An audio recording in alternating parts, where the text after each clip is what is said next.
Thanks everybody for coming and being on time. And everybody, please leave your registration somewhere where I can see it on the bike.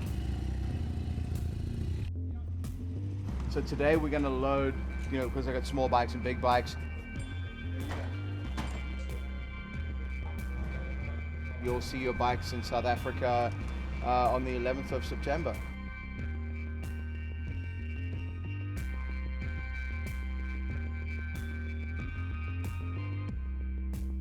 This was a trip that we decided that would be kind of interesting, having a group of really good friends sort of get together and do something a little bit more adventurous, a little more off the beaten path type trip.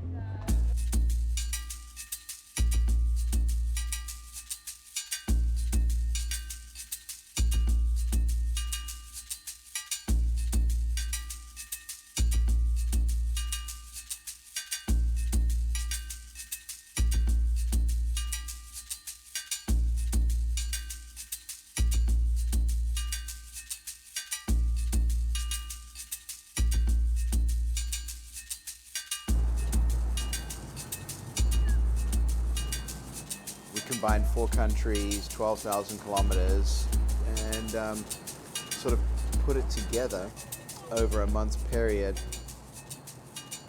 So that was why I did that. South Africa, nice and quiet here where we're at. Yeah, nice and cooler. Ocean breeze, beautiful, beautiful.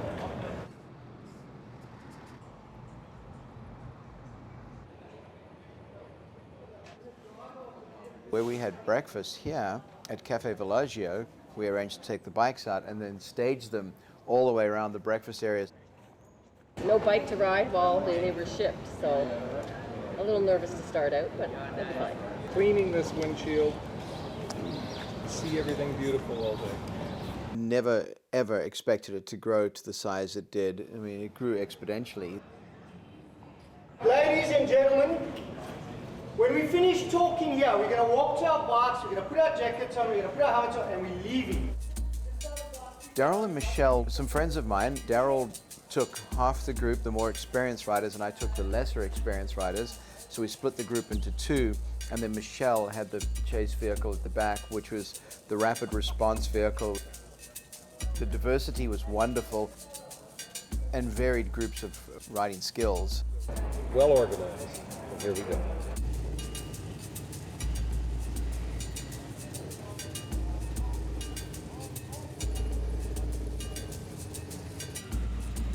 So leaving Cape Town we're in a lot of traffic the first day. It's a big city.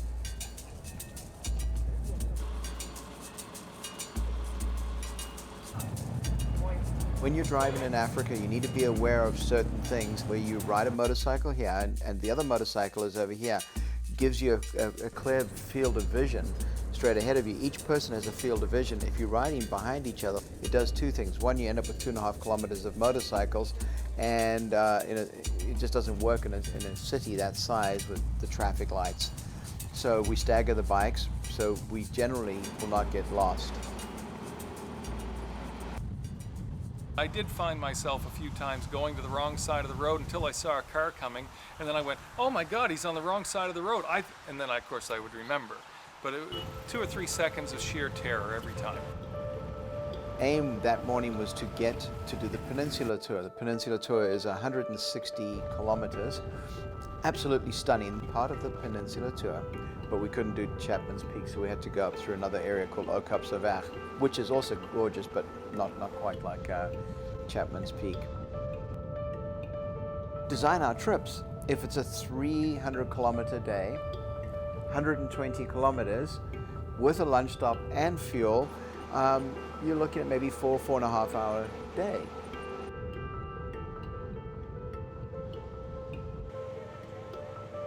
So this is Cape Point National Park. It's a national park at the very furthest end of the peninsula.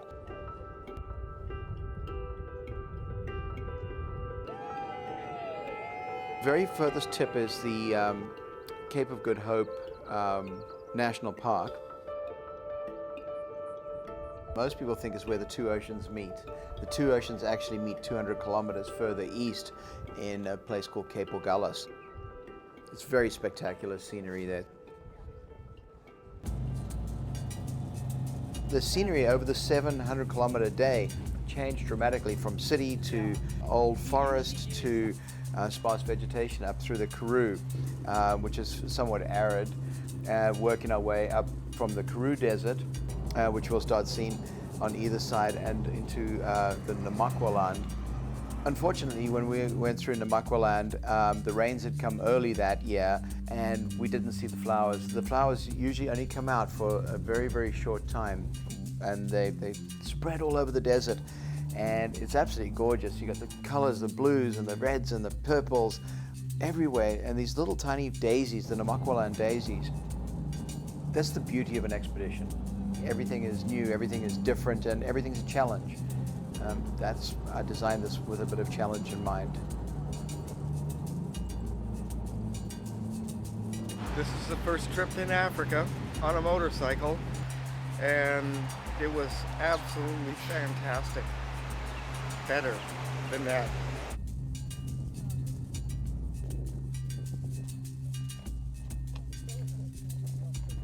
Our first day out, we lost our youngest rider, went out to pass a vehicle, got onto the white line, back of the bike slipped out. We're not sure exactly what happened, but within moments the bike was cartwheeling down the highway. Thank goodness he was okay. 700 kilometers north of that, up near the border, you're into places like Port Nolloth. This is just outside where we camped. One of the reasons I think coming to Africa is a great way for a bike experience to take place is because it gives you an opportunity to see people in a whole range of lifestyles. Where we camped was on the beach. It's not really much of a tourist town. We had an overland truck, carried the food. For cooking the food, it came with a driver and a cook. We would buy food along the way. Well, food was expedition style. Every time there's a change of direction, stop your motorcycle. Wait for the next person to stop their motorcycle. Say hello, make it a point of saying hi and move on.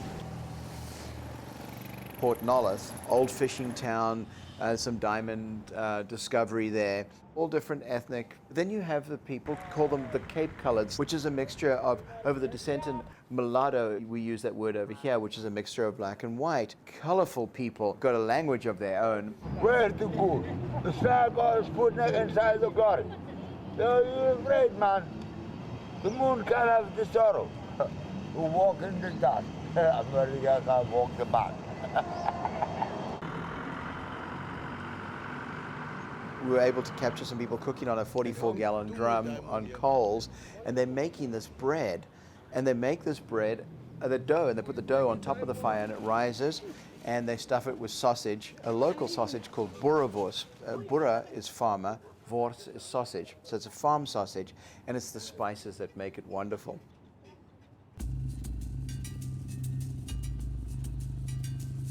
At this point now, we're sort of heading more into the desert area. We start losing the tar road shortly as we get into Namibia. The land becomes more arid, not so much farming up this area, sort of more of a wasteland at this point. It wasn't a very long ride that day up to the Namibian border. Namibia is a former German colony, was German Southwest Africa and then Southwest Africa, and then of course now Namibia. We crossed the Orange River into Namibia. It's just stunning. I mean, you've got beautiful petrified sand dunes, you've got arid desert, you've got hills, you've got mountains. In the southern part of Namibia is, the sand is a lot softer. It's not as hard pack as it is up north. A lot more wind, a lot more movement of sand, so you end up with lots of drifts of soft sand.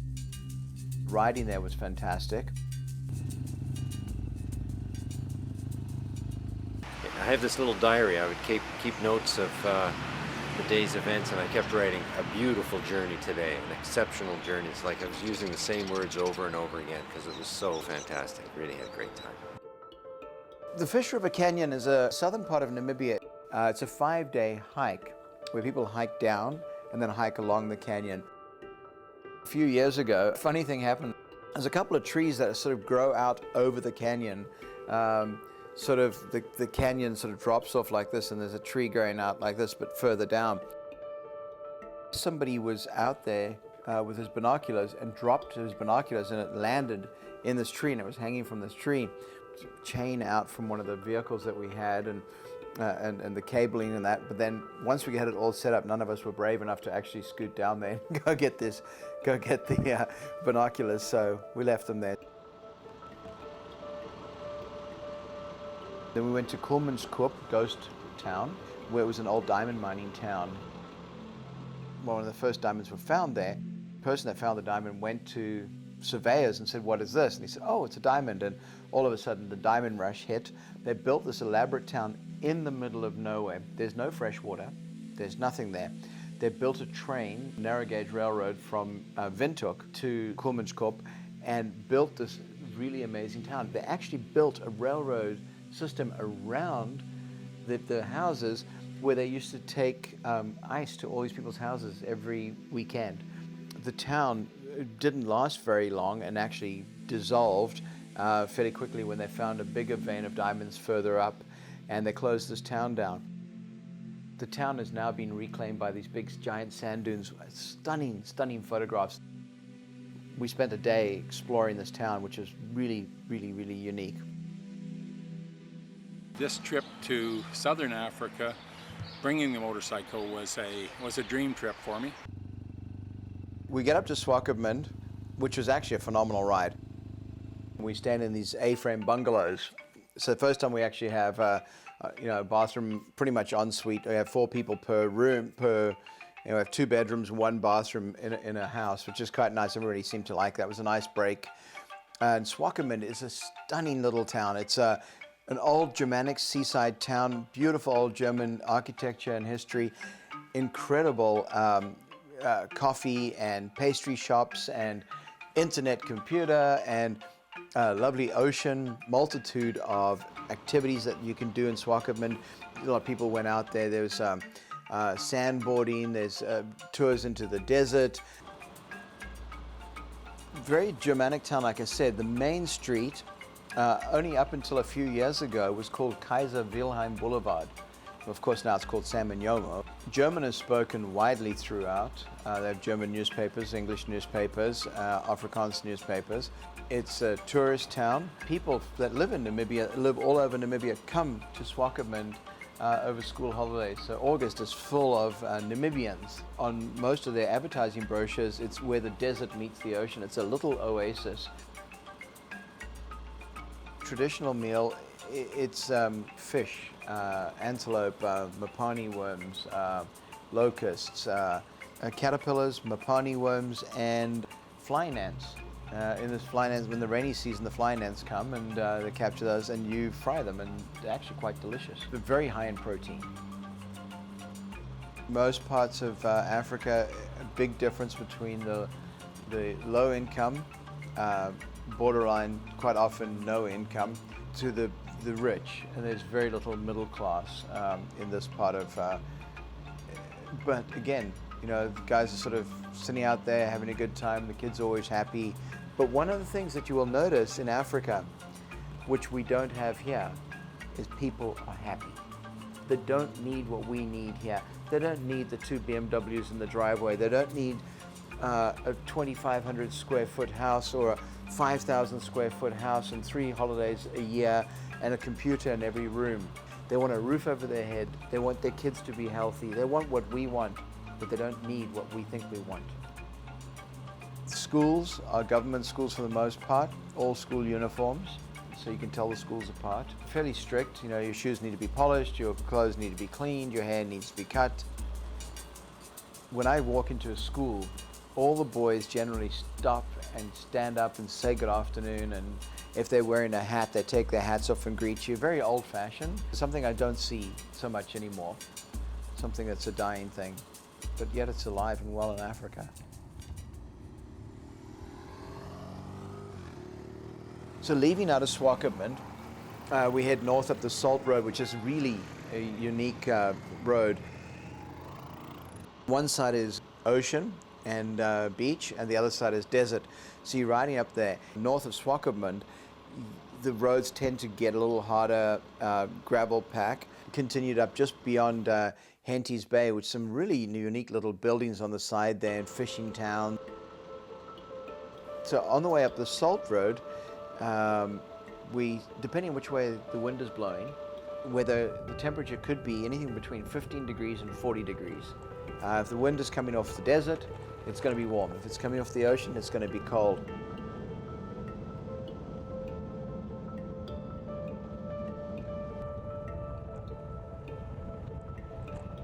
We stopped on the side of the road, and had a look at this is the bottom end of the Skeleton Coast. It's one of the most treacherous areas in the world for maritime people.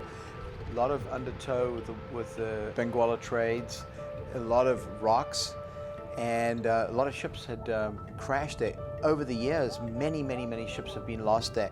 In actual fact, imagine yourself being a sailor, weather you can, and rocky coastline, and you're getting pushed into shore, and all of a sudden, you know your boat's going to crash, but you see land, and you crash your boat sinks, and you make it to land. You are hundreds and hundreds and hundreds of kilometers away from fresh water. So you generally just die on the beach.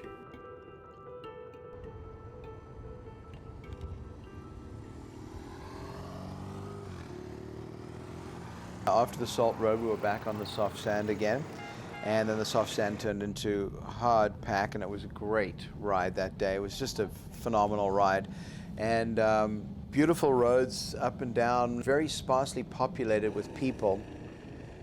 Beautiful rocky outcrops, red soil, beautiful clear skies, no light pollution. And we stayed at this really unique little camp called Camp Kharahu. Now, Kharahu is an Awamba word for meerkat. It's quite a unique little spot, very self-sufficient in the middle of nowhere, captures all their own rainwater, has the old Rhodesian boilers where you heat the water by fire.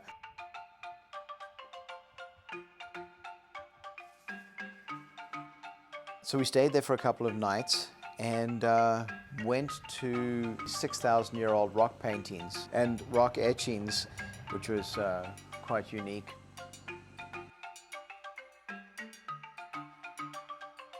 Some of the pictures that they're depicting on there, this is 120 kilometers inland from the ocean, and there's pictures of whales there. So you must know that these people have actually seen whales and been on the beach and that. It is just a neat little place, and the combination of the natural history, the unspoilt, stark beauty. We start heading north on the tarmac road back up to Etosha National Park, and our very first day of game viewing. We staged the motorcycles outside of the lodge, took people into Etosha National Park in other vehicles. Etosha is a local word for great white place. It's divided by 3 campsites. Okunkuyu, which is on the furthest western side. The next one is Halali, which is in the middle, and then the one at the far end on the furthest eastern side is called Nyamatoni. It's a great history behind this park, and we could go on for hours about the history of this, but this is not the forum for it.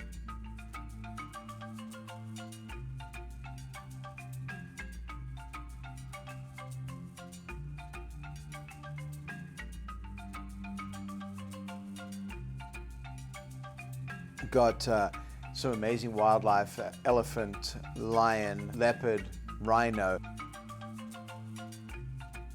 They have giraffe. You will see, we have a bird there called the Kori bustard. It's the heaviest flying bird in the world. During the day, we go out and we do some game drives and we look at all the animals and that. And then at nighttime, after dinner, we usually go down to the watering hole and sit in front of the watering hole and watch the nocturnal creatures come out. It's a rare opportunity to get a photograph of 6 different animals standing at a watering hole, 4 different antelope and an elephant and a giraffe. You know, wow, you don't see that anywhere else in Africa. All the animals come down to the watering hole together. When the elephants come down and they want to get in the water, the rest of the animals leave.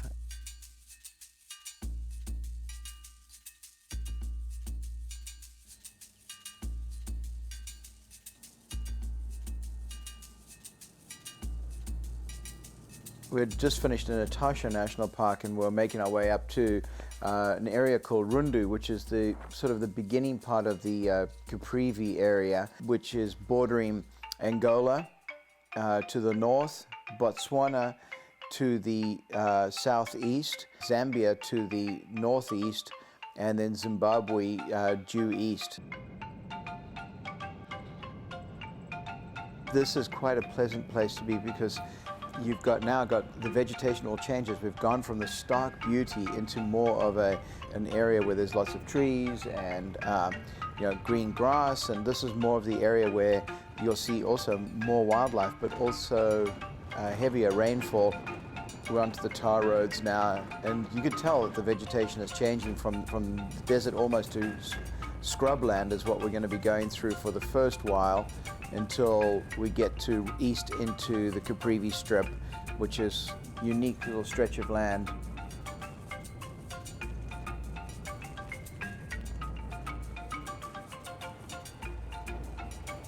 Coming into Nkwazi Camp, you turn off the main road and then you've got a couple of little dirt roads, and then you've got 3 kilometers going into the camp, which is fairly soft sand, and it's right on the river. And a beautiful campsite just overlooking the river. It's just a really neat little spot.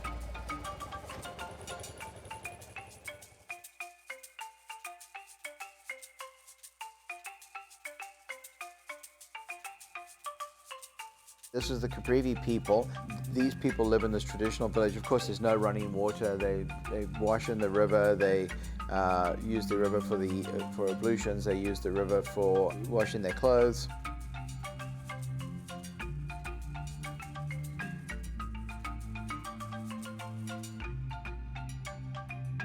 Is Pollendaga huts, which are mud and clay and trees, branches to make their huts, and that's what we've just seen now as a traditional African hut.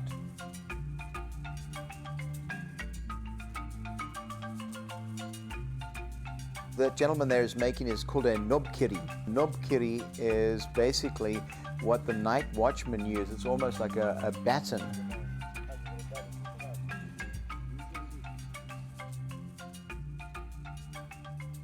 They're wonderful carvers. They carve boats out of trees. They're called makoros, made out from the sausage tree, and they use those to pole down the river and fish from that, and transportation to go to other villages and trade with. More so now, we use them to take tourists around. You see tourists going in the makoros. Up here in the Caprivi, they can have a few cattle. They certainly have goats. They do have gardens. They grow a deleli or a rape, which is kind of a spinach. It's a staple that they use in their food. Some chickens, fish, and green vegetables, whatever they can grow up in that area. That area tends to grow a little bit more because it's a lot more fertile than it is down south.